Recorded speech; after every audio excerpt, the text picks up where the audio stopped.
우리 하나님의 말씀 로마서 1장 13절입니다.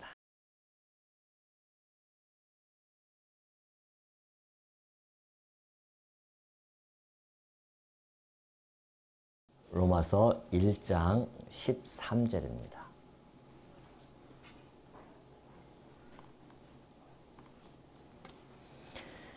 형제들아, 내가 여러 번 너희에게 가고자 한 것을 너희가 모르기를 원하지 아니하노니 이는 너희 중에서도 다른 이방인 중에서와 같이 열매를 맺게 하려 함이로되 지금까지 길이 막혔도다. 헬라인이나 야만인이나 지혜 있는 자나 어리석은 자에게 다 내가 빚진 자라. 그러므로 나는 할 수 있는 대로 로마에 있는 너희에게도 복음 전하기를 원하노라. 우선 15절까지 봉독해 드렸습니다. 우리 지난 시간에는 복음의 교제에 대한 유익을 우리가 살펴보았죠. 성도와 성도 간에 있어서 교제를 나누는 그 내용은 누가 뭐라 해도요, 복음의 내용입니다. 성도와 성도 간에는 복음을 가지고 교제를 나눌 때만이 참으로 서로가 서로에게 위로가 되어지고 또한 격려가 되어질 뿐만이 아니라 견고하게 세워지는 그러한 유익을 줄 수가 있기 때문에 그렇습니다. 뿐만이 아니죠. 성도와 함께 복음을 통해서 나누어지는 그 교제 속에서요, 우리는 피차 서로 간에 안위함을 느끼게 되어집니다. 평안함을 느끼게 되어지잖아요. 근데 우리가 복음 외에 다른 걸 가지고 자꾸 이야기하다 보면은 우리도 모르게 때로는 불쾌해지기도 하고요. 또 마음 상해지기도 하고, 그러다 보면은 마음이 불편해서 더 이상 뭐 만나고 싶은 마음이 없을 그런 때도 간혹 있게 되어집니다. 그래서 우리가 교회라고 하는 것은 성도끼리 모여서 우리가 영적인 양식도 나눌 뿐만이 아니라 육적인 양식도 함께 나누고, 또한 각 속회를 통하여서 여러 가지 다양한 방식과 방법을 통해서 우리가 교제를 나누게 되어지는데요. 그 모든 내용 속에는 여전히 복음이 중심이 되어져서 우리가 함께 나눠야 정말 피차 유익과 그리고 견고함과 안위함을 누릴 수 있다라는 것을 지난 시간에 우리 살펴본 바가 있습니다. 오늘은 계속해서요, 이제 바울이 그런 이야기합니다. 내가 너희들에게 가고자 많은 길을 애썼지만은 그때마다 번번이 길이 막혔다는 거죠. 바울은 제가 지난번에 말씀드렸듯이 항상 그의 머릿속에는 로마가 있었습니다. 왜냐하면 로마는 그때 당시에 제국의 중심부 아니겠습니까? 그곳에 복음이 만약에 떨어진다고 한다면 모든 길은 로마를 통하여 있다고 하는 그 길을 통하여서 복음이 전파되기를 간절한 마음을 가지고 있었습니다. 그러나 아직 때가 안 되어지는지 바울은 그 로마에 가는 길이 번번이 막히게 되어집니다. 그럼에도 불구하고요, 그 로마에는 이미 복음이 떨어져서요, 교회가 세워지고 성도들이 그곳에는 있었단 말이죠. 바울은 그게 너무너무 감사했었습니다. 로마에 있는 성도들이 믿음이 각 교회에 전파가 되어지고 그럴 거 아닙니까? 서로 모였을 때에 로마에도 교회가 세워졌대요. 이런 이야기들을 나누다 보면은 얼마나 그들이 힘이 나고 하나님께서 행하시는 그 섭리의 솜씨를 한결 한결 쳐다보면서 그 마음에 위안을 얻게 되어지고, 야, 우리 주님의 약속이 정말 땅끝까지 이르러 증거가 되어지는 이것이 지금 현재 일어나고 있구나라는 걸 통하여서 성도들이 힘을 얻게 되어지는 거죠. 그러니까 바울은 그걸 보고 나서는 자기가 직접 가서 복음을 전하지 못했음에도 불구하고 하나님께서 또 다른 방편을 통해서 로마의 교회를 세워졌다고 하는 것은 자기로서는 너무너무 감사하지 않을 수가 없는 겁니다. 그래서 지난 시간에 살펴보았듯이 바울이 너무너무 감사했다, 내가 하나님께. 너희 믿음이 이렇게 점점 자라나고 모든 사람에게 소문이 퍼질 정도로 그렇게 믿음이 성장되어지는 걸 보니 나는 너무너무 기쁘다. 그런 이야기를 이제 했었잖아요. 그러면서 나 끊임없이 내가 너희들 위해서 기도했던 것 우리 하나님께서 증인이시다 할 정도로 바울은 로마에 있는 성도들에게 정말 애착을 가지고 기도를 쉼 없는 기도를 했음이 분명합니다. 그런데 여전히 로마에는 가고 싶은 거죠. 왜냐하면 로마에 있는 성도들을 만나서 서로 교제를 나누고 복음 안에서 너희들이 믿는 믿음과 내가 가지고 있는 그 믿음이 하나임을 서로가 확인하고 깨닫고 기뻐하고 뿐만이 아니라 이 로마에 있는 성도들이 이 바울을 서바나 쪽으로, 그러니까 지금의 스페인이죠. 스페인 쪽으로 좀 나를 보내줬으면 하는 바람도 있었기 때문에 항상 로마에 가고 싶은 마음이 굴뚝 같았었습니다. 근데 잘 안 됐다는 것이죠. 그런 자기의 심경을 토로하면서요. 이런 이야기를 합니다. 의미심장한 이야기를 하는데요. 14절에 그러죠. 헬라인이나 야만인이나, 야만인은 헬라어를 잘 사용하지 아니하는, 그러니까 비헬라인들을 이야기합니다. 헬라인이나 야만인이나 지혜 있는 자나 어리석은 자에게 다 내가 빚진 자로다. 그런 얘기합니다. 바울이 빚을 졌다고 합니다. 사실 바울이 이 빚에 대한 이야기를 로마서와 빌레몬서 두 군데뿐이 안 나와요. 또 다른 서신서에서는 또 취급을 안 합니다. 근데 유독 바울은요, 로마서에서 그리고 또 빌레몬서에서 빚에 대한 내용을 이야기합니다. 물론 이제 빌레몬서는 자기가 가지고 자기의 그 빌레몬에게 편지를 쓰면서 오네시모인가요? 그 복음을 전했던 그가 가지고 있는 혹시 빚이 있으면 나 갚아주겠다라고 할 정도로 그를 원했었고, 그리고 그가 복음에 함께 동참되어지는 것이 유익했기 때문에 그렇게 편지를 썼습니다. 그런데 이 로마서에서 쓴 빚은 그 빚과는 좀 틀리죠. 그건 어떤 물질적인 빚이라고 했다고 한다면 이것은 이제 빚의 좀 성질이 다릅니다. 자, 첫째, 뭐라고 이야기하냐면요. 내가 이제 빚을 졌다고 하는데 뒤에 이제 바울이 로마서 8장인가요? 그쪽으로 넘어가면은 이런 이야기를 합니다. 8장 11절에 보면은 예수를 죽은 자 가운데서 살리신 이의 영이 너희 안에 거하시면 그리스도 예수를 죽은 자 가운데서 살리신 이가 너희 안에 거하시는 그의 영으로 말미암아 너희 죽을 몸도 살리시리라. 그러므로 그런 이야기입니다. 8장의 내용은요.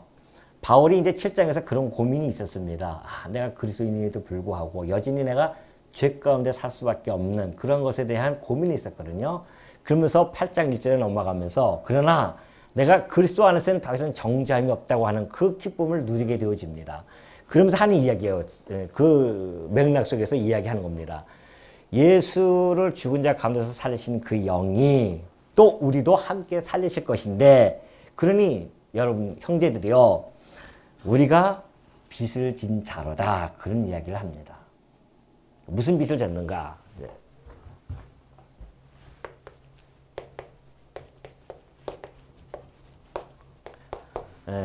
성도의 채무에 대해서 이야기하면 혹시 어떤 생각을 가지고 있을지는 모르겠습니다. 아니, 내가 지금 은행에 이제 집 살 때에 대출을 받아가지고서는 집을 샀는데 이제 간신히 거의 다 갚고 있는데 뭐 또 내가 채무가 있다고 라고 혹시 마음이 놀라실 분도 있을 것이고요. 예수를 믿으며 은혜로 구원받았기 때문에 내가 하나님께 이제 은혜를 구원받은 자인데 무슨 또 나 채무가 있는 것인가 라고 하는 생각을 가질 수도 있고요. 뭐 다양한 생각을 가질 수 있지만은 오늘 제가 취급해 드리고자 하는 이 말씀은요, 성도가 우리가 그걸 잊어버리고 살 때가 참 많이 있습니다. 우리가 하나님으로부터 받은 그 은혜를 받았음에도 불구하고 그것으로 끝나는 게 사실은 아니거든요. 그것을 우리가 오늘 이 시간에 다시 한번 깨우치고 인식함으로 말미암아 우리의 삶을 뒤돌아보고요. 또 우리가 앞으로 어떠한 삶을 우리가 준비해야 할 것인가를 다시 한번 깨닫는 시간을 갖고자 제가 이 제목을 가지고 잠깐 좀 상고하고자 합니다. 자, 성도의 채무가 있는데요. 그 채무가 첫 번째가 뭐냐면은 지금 아까 8장에서 얘기했듯이 예수님께서 하나님의 아들이시잖아요. 하나님의 아들이심에도 불구하고 이 낮고 천한 곳으로 오십니다. 그리고 우리를 위해서 십자가에서 죽으십니다. 그래서 우리는 그의 죽으심으로 말미암아 구속함을 받습니다. 다시 말해서 죄 사함을 얻게 되어지죠. 그가 화목제물로 오셨다는 겁니다. 화목제물이 되어져서 우리의 죄를 대신 갚아주시고 피값으로 우리를 삽니다. 그래서 우리가 죄 사함을 얻게 되어지고요. 그리스도께서 부활하심으로 말미암아 우리가 영원한 생명에 함께 동참되어집니다. 그래서 우리가 그리스도께서 내 대신 죽으셨기 때문에 내가 그 영원한 생명에 동참이 되어진다고 하는 놀라운 복된 소식이 우리에게 들려졌단 말이죠. 우리는 그걸 믿고 이제는 구원받은 백성으로서 이 땅에 살아가고 있잖아요. 그렇다고 한다면 내가 죽어야 되는데 누가 대신 죽으셨습니까? 우리 주님이 대신 죽으셨기 때문에 우리는 영원토록 그리스도에 대한 빚이 있습니다. 무슨 빚? 예수 그리스도에 대한 빚은 뭘까요? 여러분 잘 아시잖아요. 무슨 빚일까요? 그죠? 생명의 빚이 있습니다. 왜? 그리스도께서 내 대신 죽으셔서 내가 살아났으니까 이것 좀 큰 빚이 어디 있겠습니까? 우리는 예수 그리스도에 대한 생명의 빚이 있어요. 주께서 죽으시고 우리를 피값으로 사서 이제는 예수 그리스도의 것으로 부르심을 받은 자들입니다. 다시 말해서 그리스도의 것으로 소유가 되어졌을 뿐만이 아니라 그리스도의 종으로서 살아가는 겁니다. 그 이야기는 이제는 내가 죽든지 살든지 마시든지 먹든지 누구를 위하여? 누구를 위하여? 주를 위하여. 이게 우리가 생명에 빚진 자들이 갚아야 할 빚입니다. 우리 주님이 내 대신 생명을 던져서 우리를 살리셨기 때문에 내가 다시 또 그 생명을 갖기 위해서 죽을 수는 없잖아요. 그러면 우리 주님께서는 당신을 생명을 던졌는데 우리는 도대체 뭘 던져야 되는가? 우리의 삶을 던지는 겁니다. 이제는 주를 위하여 우리는 살아가는 것이죠. 내가 직장에 다니는 것도 주를 위하여 다니는 것이고 내가 지금 가정을 꾸리고 살아가는 것도 주를 위하여 꾸리고 살아가는 것이고 내가 오늘 이 아침에 나오면서 식사를 한 끼를 했다고 한다면 그 한 끼의 식사도 누구를 위하여? 주를 위하여 먹는 것입니다. 그 이야기는 내 삶이 이제는 주를 위하여 살아가는 삶이 되어지는 것입니다. 생각을 하든지 앉든지 눕든지 간에 내가 어떻게 하면 나의 주인이신 우리 주님을 위하여 살아갈 수 있을까? 우리 주님을 어떻게 하면 기쁘게 할 수 있을까? 그 생각을 늘 우리는 가지고 살아야 할 채무자입니다. 우리는 그걸 까맣게 잊어버렸죠. 잊어버리고 그냥 먹고 사는 것이 다 내 가족을 위해서 또 나를 위해서 그런 이기적인 생각을 가지고 살 때가 참 많이 있습니다. 우리는 우리의 삶을 이기적으로 살 수 없습니다. 그런 존재가 이제는 아니에요. 왠지 아십니까? 이거 있기 때문에 그래요. 예수 그리스도께서 나를 사셨기 때문에 우리는 그에게 종속되어졌고 그로 말미암아 이제 그를 위해 살아갈 수밖에 없는 종된 삶을 살아가는 존재들이기 때문에 그렇다는 것이죠. 그러니 여러분 마음대로 여러분이 내 거라고 생각할 게 하나도 없어요. 이제는 여러분은 내 자신을 내 거라고 생각하는 절대 안 됩니다. 누구의 것이다? 우리는 그리스도의 것이다. 그리스도의 것이면 누구를 위하여? 그리스도를 위하여 살아갈 수밖에 없는 존재임을 늘 깨우쳐 있어야 됩니다. 이걸 늘 마음속에 간직하고 있어야지 내가 무엇을 하든지 간에 주를 위하여 주의 영광을 위하여 살아간다고 한다면 어느 곳에 있든지 간에 그것이 내 마음속을 지배하게 되어지고 그 마음 지배되어진 걸 가지고 우리는 하루하루 주를 위하여 살아갈 수 있는 힘을 얻게 되어지는 겁니다. 근데 이걸 놓쳐버리면 내가 왜 사는지를 모르게 되어지고 삶의 의미도 모르고 삶의 목적도 잃어버리고 방황하게 되어지고 그러다 보면은 삶이 무의미해지니까 자꾸만 딴 생각을 가지게 되어지잖아요. 육신의 쾌락을 쫓아서 살아갈 수밖에 없고 세상의 풍습을 쫓아서 살아갈 수밖에 없는 그런 삶으로 전락하게 되어진단 말입니다. 그러나 우리가 이 사실을 정확하게 인지하고요. 마음속에 깊이 새겨두는 자들은 주를 위하여 뭘 하든지 간에 주를 위하여 내가 살아가리라. 이런 마음을 간직하게 되어집니다. 또 하나가 있어요. 자, 로마서 15장 26절 보니까요. 그런 이야기를 합니다. 이제 바울이 로마에 있는 성도들에게 내가 마게도냐와 아가야 사람들이 예루살렘 성도 중 가난한 자들을 위하여 기쁘게 얼마를 연보하였음이라. 저희가 기뻐서 하였거니와 또한 저희는 그들에게 빚진 자니 만일 이방인들이 그들의 영적인 것을 나눠 가졌으면 육적인 것으로 그들을 섬기는 것이 마땅하니라. 그런 이야기를 해요. 자, 예루살렘 성도들이 어려운 가운데 처해 있었습니다. 그때에 마게도냐와 이 아가야, 고린도 지역이죠. 그 성도들이 얼마가 연보를 했어요. 예루살렘 성도들에게. 바울은 이제 그걸 가지고 예루살렘을 가게 되어지는데 그 상황을 설명하면서 우리가 그들에게 사실은 빚졌다. 그런 이야기 합니다. 누구에게? 예루살렘 성도들에게. 왜냐하면 사도행전 1장 8절 보면 그러죠. 성령이 너에게 임하시면 너희가 권능을 받았는데 권능을 받으면 증인이 되어질 것이다. 근데 그 증인이 어디서부터?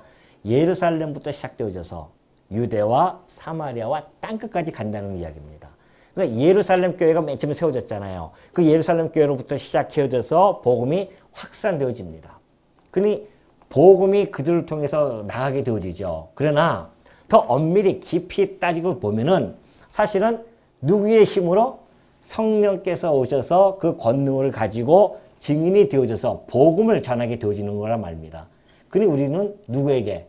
사실은 표면적으로 보면은 성도에게 빚진 것 같지만 이방인들이 이 예루살렘 교회 성도들에게 빚진 것 같지만 그러나 사실은 우리 성령님께 빚진 거예요.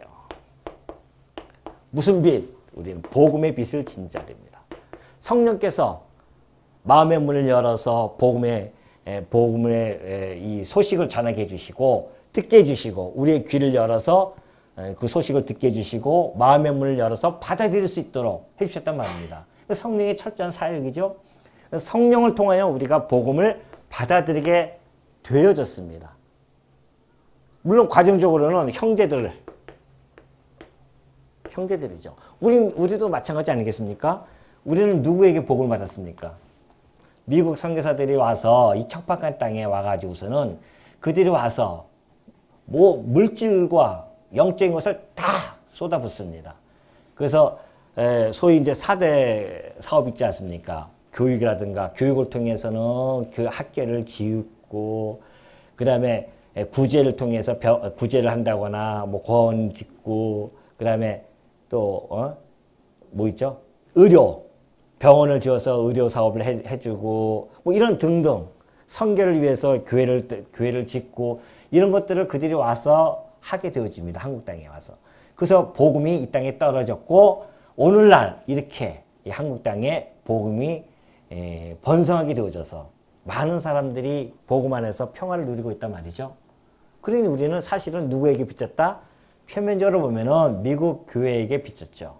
그러니까 미국 교회가 어려울 때는 우리가 도와줄 수는 있습니다. 도와줄 수 있죠. 또 우리가 받은 걸 가지고 미국 교회뿐만 아니라 우리도 역시 그 빚을 갚기 위해서 좀 중국에 그들에게 물질과 함께 그들의 복음을 가지고 들어갔단 말입니다. 이렇듯이 우리가 이 복음에 빚진 자들은 복음의 빚을 갚아야 되잖아요. 복음의 빚을 갚기 위해서는 뭐 한다? 복음 전파가 이루어지는 겁니다. 끊임없이 복음 전파가 이루어지죠. 그러니까 하나님께서 우리에게 빚을 주셨지만은 그 빚을 감당할 수 있는 마음과 환경도 허락하여 주셨어요. 그 빚을 갚게 해 주십니다. 그러니까 한국교회가 그 빚을 받았기 때문에 그 빚을 또 갚게 되어지고 이런 과정을 통해서 땅끝까지 복음이 전파되어지는 놀라운 역사가 이루어진단 말입니다. 그것이 바로 누구의 역사다? 성령의 역사이기 때문에 우리는 성령의 복음의 빚을 진 자들이다.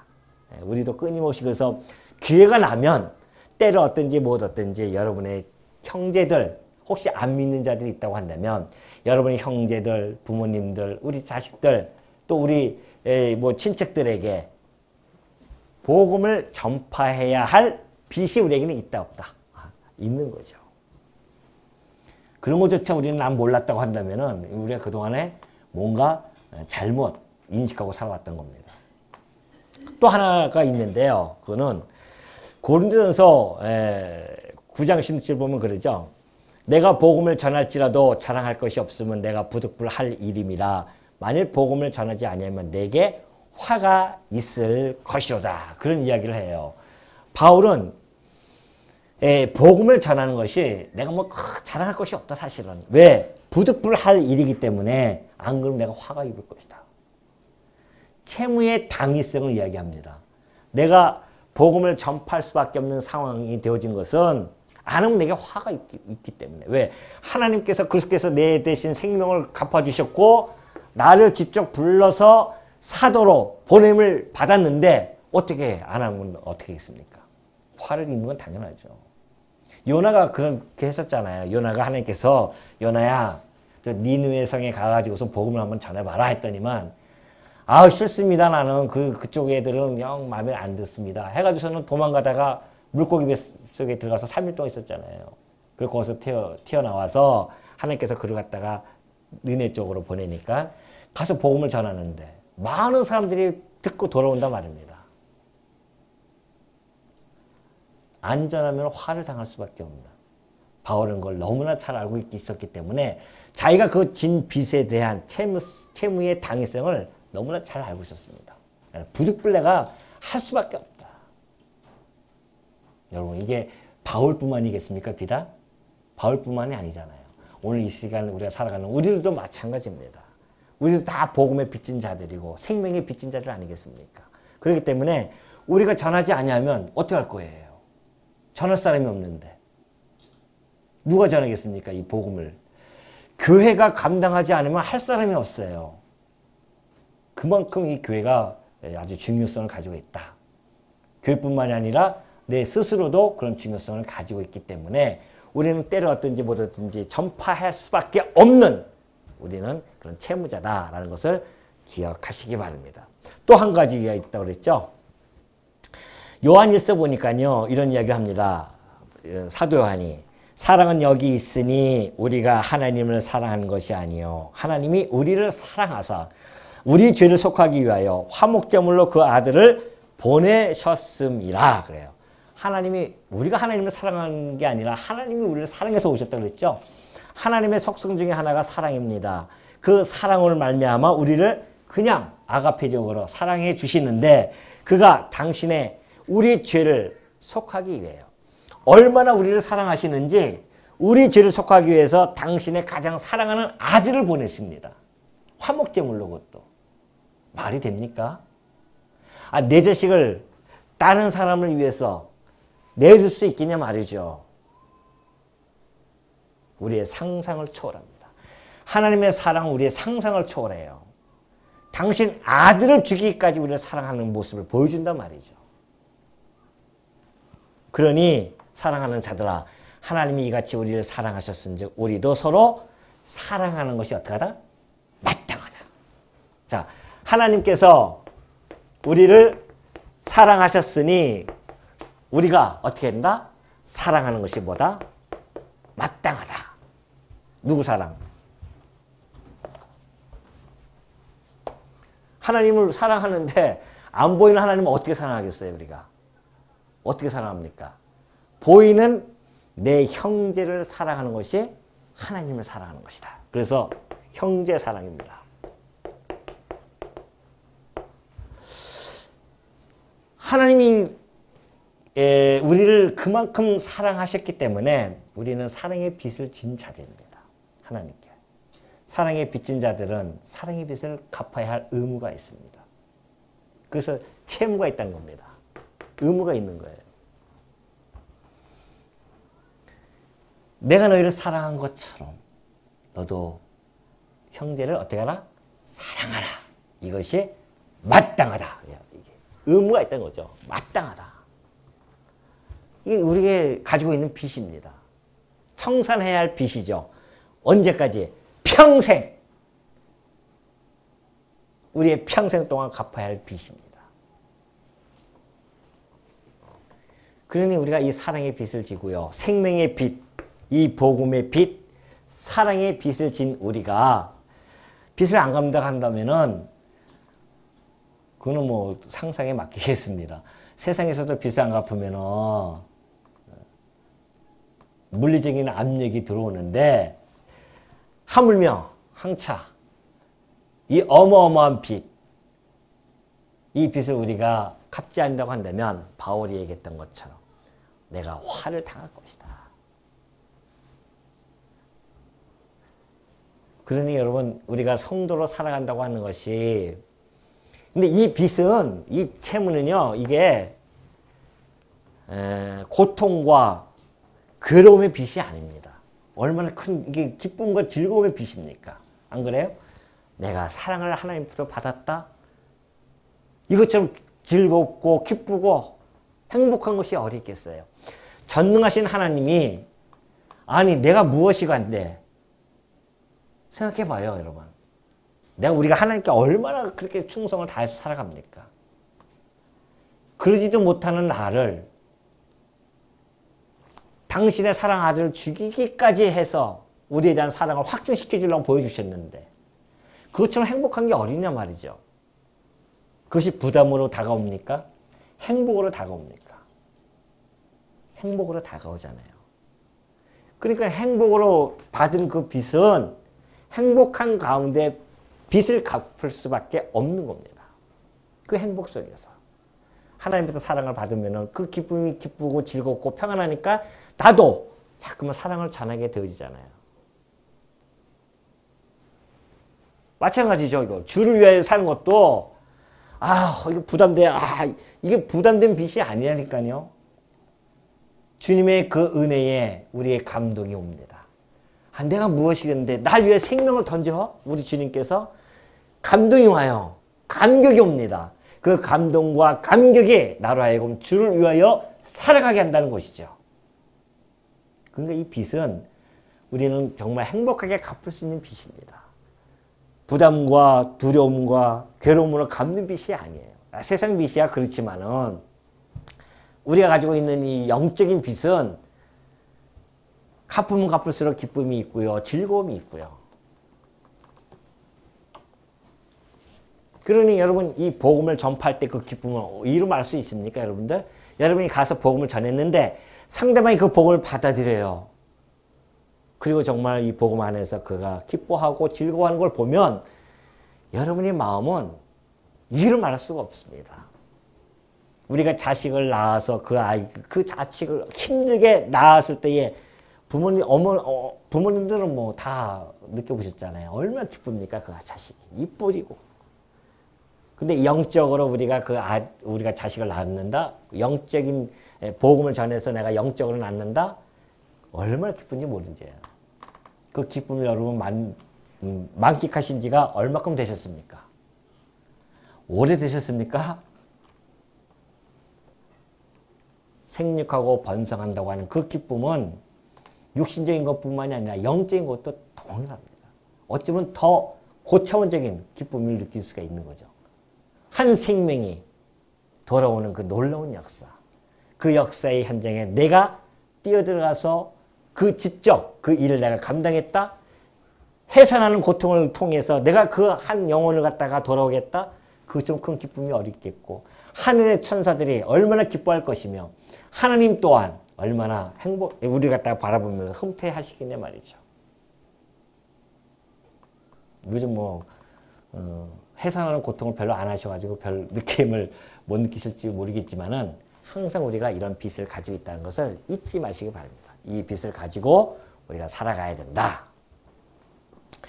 바울이 이런 것을 너무 잘 알고 있었기 때문에 내가 너희들에게 다 빚진 자다. 특히 바울은 더 그렇죠. 아니 예수 믿는 자를 갖다가 아마 바울은 내가 봤을 때는 제가 상상해 봤을 때는 지금 이제 가셨을 거 아니에요. 거기서 스데반을 가장 먼저 만나지 않았을까. 스데반 형제요. 미안하오 하면서 다 손붙잡지 않았을까. 왜? 스데반이 순교를 당할 때 옆에서 증인으로 서 있었거든요. 그러니 스데반을 제일 먼저 찾지 않았겠어요? 정말 껴안아주면서. 내가 뭣도 모르고 내가 그렇게 했습니다. 그것뿐만이 아니죠 지금. 다메섹 도상에 예수 믿는 자를 잡으러 올라가는 중이었었단 말입니다. 근데 그때 놀랍게도 주님을 만나게 되어집니다. 주님을 만나고 나니까 야, 내가 그동안 핍박했던 것들이 주마등처럼 막 스쳐 지나갑니다. 얼마나 부끄럽고 얼마나 창피하겠습니까? 스스로가. 그러니 평생 그는 그리스도에게 빚진 자로 살아갈 수밖에 없죠.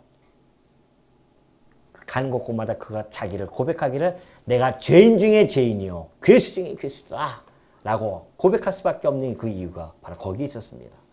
하나님께서 그렇게 다 만들어 놓고 쓰시는 거죠. 그래야 자기 자랑이 나올 수가 없잖아요.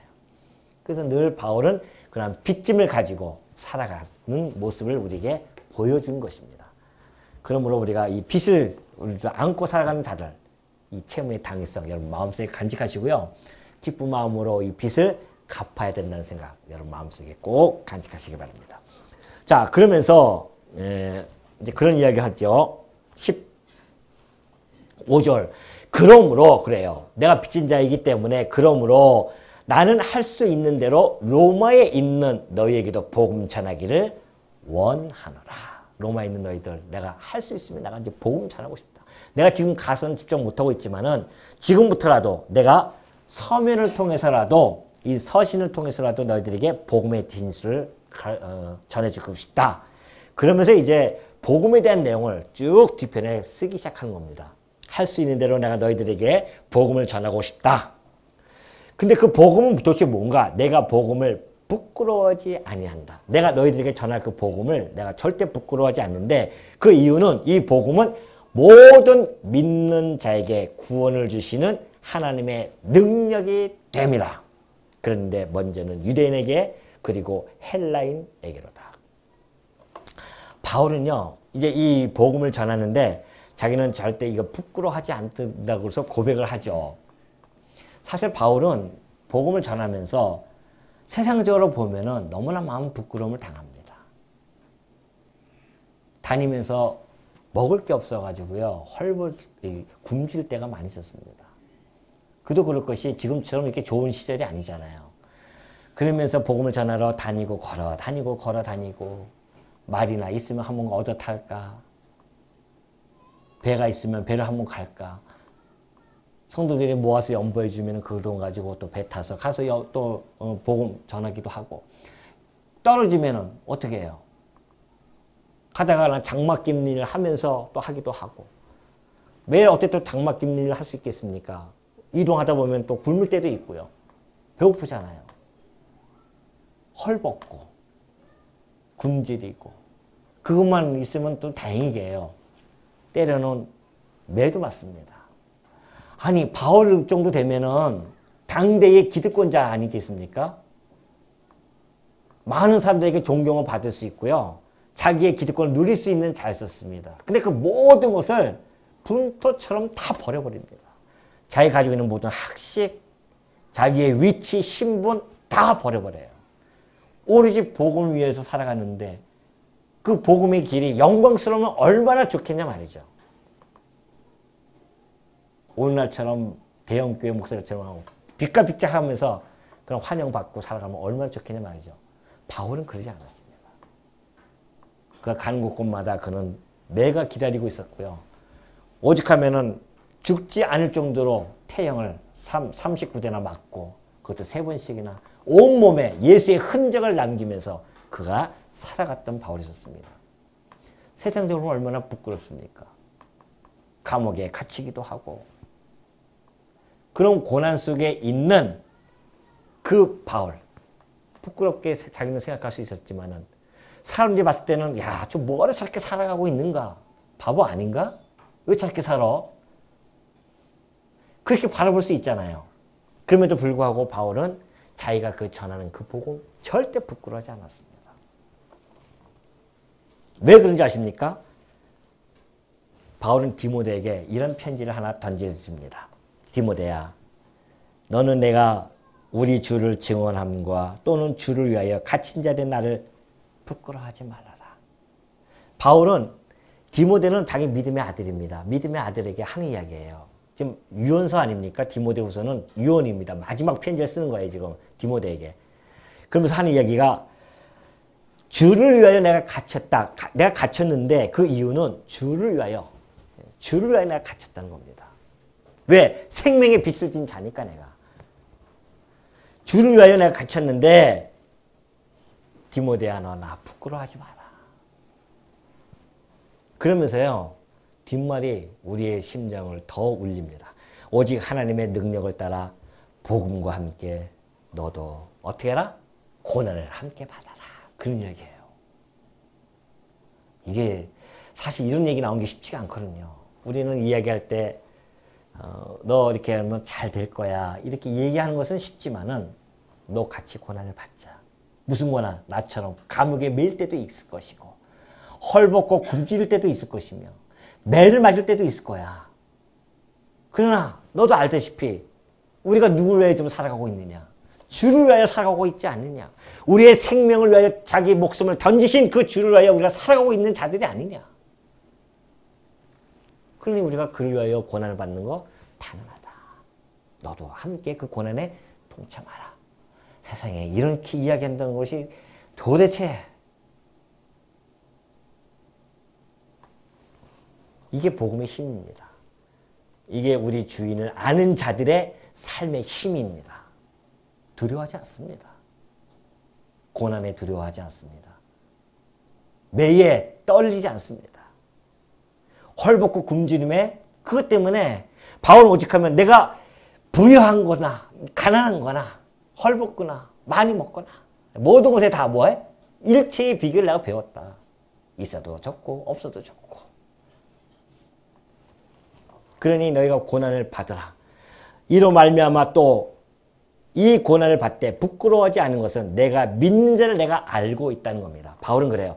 내가 이 복음을 전하면서 고난을 받지만은 부끄러워하지 않은 이유는 내가 지금 전하는 이 주인, 내가 이 믿는 자, 이분들을 내가 잘 알고 있지 않느냐.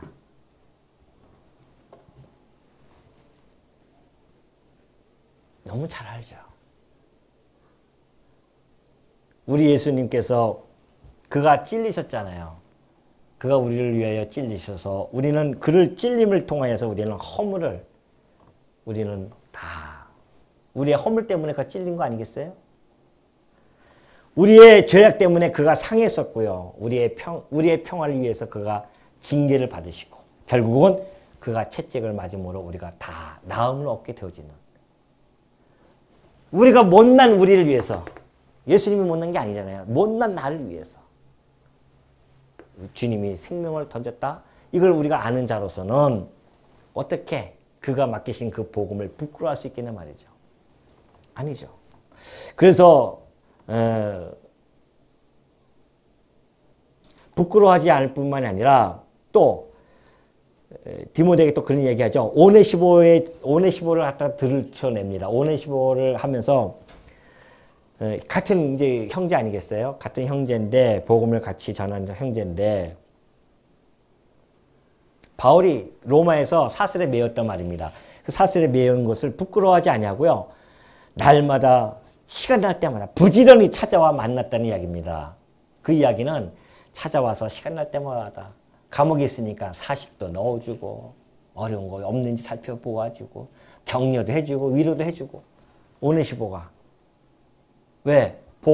바울이 만약에 도둑질을 하고 갔으면 그렇게 했겠냐 말이죠. 아니잖아요. 바울은 지금 이 주를 위하여 복음 전파를 위하여 그리고 이 형제를 사랑하는 그 마음을 전하다가 지금 감옥에 매여져 있기 때문에 그걸 너무나 잘 알고 있는 오네시보는 부끄러워하지 않고 날마다 찾아가서 그를 격려해 줬단 말입니다. 복음 안에서 한 형제이기 때문에.